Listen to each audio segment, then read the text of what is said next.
ay talaga namang yan po yung landlocked na barangay. Pero yun po ay may 3 evacuation center na kung saan yung mga taga-Tumana po doon po lumilikas. Okay.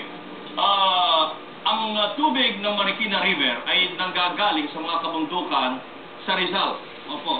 Ano-anong mga lugar yung pinanggagalingan ng tubig ng Marikina na tumutuloy naman sa Pasig River at labas naman ng Manila Bay? Actually, 3 bayan po yan. Rodriguez, Antipolo, saka San Mateo po.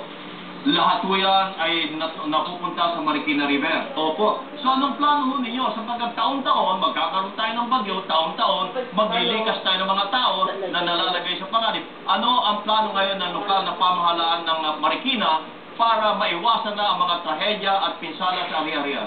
Alam niyo po, ang lungsod ng Marikina ay talagang kumbaga ay naghahanap po ng permanenteng solusyon dyan. At ang isang solusyon dyan ay kami nagpapasalamat po kay President Pinoy dahil may plano po ang national government na mag-construct po ng mga retaining dams doon po sa Upper Marikina River na kung saan ay talagang pipigilin niya po yung daloy ng rumaragasang tubig mula po dyan sa Marikina watershed area. Ano balita po nung kailan daw magagawa?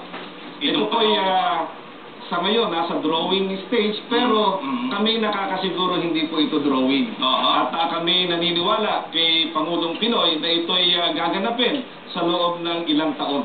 Kasi talagang kailangan po namin ng tulong dito. Biro nyo, kabayan, kami na nagiging biktima ng tubig na hindi naman nanggagaling sa Marikina.